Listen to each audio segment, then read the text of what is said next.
This right here is for every man and woman. Marriage is a covenant of love, but that love is tested most not by crisis, but by conflict. Every couple has disagreements. That's normal, but the danger isn't in the disagreements. It's in the words spoken during those heated moments.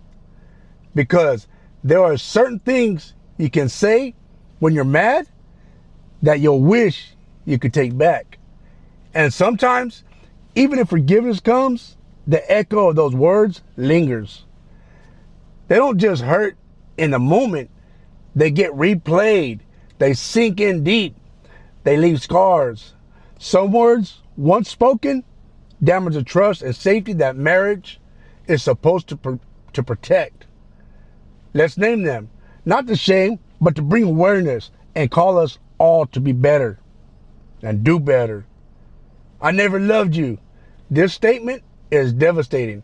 Whether it's said out of anger or manipulation, it determines the foundation of the marriage. It causes the person to question the entire history of your relationship, even if it wasn't true.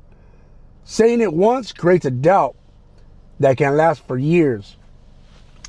I wish I never married you. Those words dismiss every memory, every shared experience, and every sacrifice. It's a way of erasing your shared history with one angry sentence. It doesn't just sting, it erodes the commitment that holds a marriage together. You're just like your mother, or you're just like your father. This isn't said as a compliment.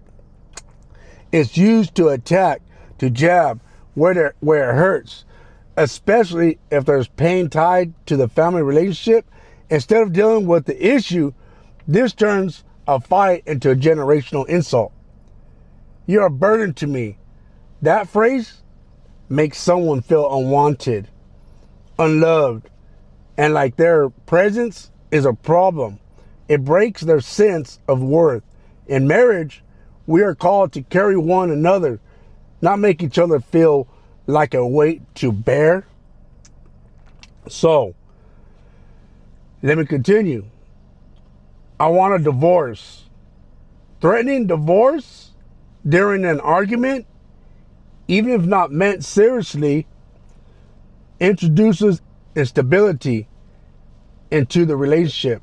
It's a verbal weapon, and once it's been used, it becomes harder to feel safe in future disagreements.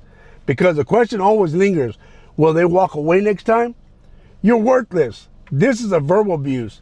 There is no place for this kind of language in any relationship, especially a marriage. No disagreement justifies it. It cuts at the identity and dignity of the person you vowed to honor. No one else would ever want you. Cruel, manipulative.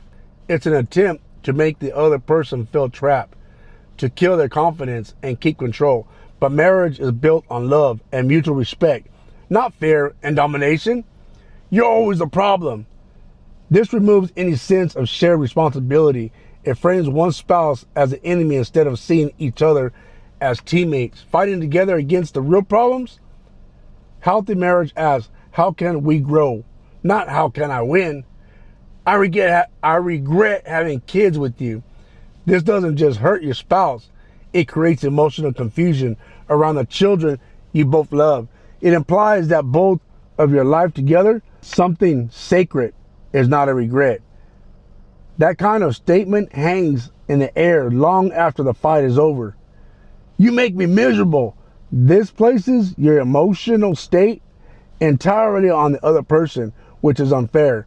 No one is responsible for your happiness, and blaming them only creates guilt and defensiveness, not growth or healing. Maybe I should have stayed with my ex. This emotional sabotage is not just an assault. It's a betrayal. It invites comparison and rejection into the heart of your home.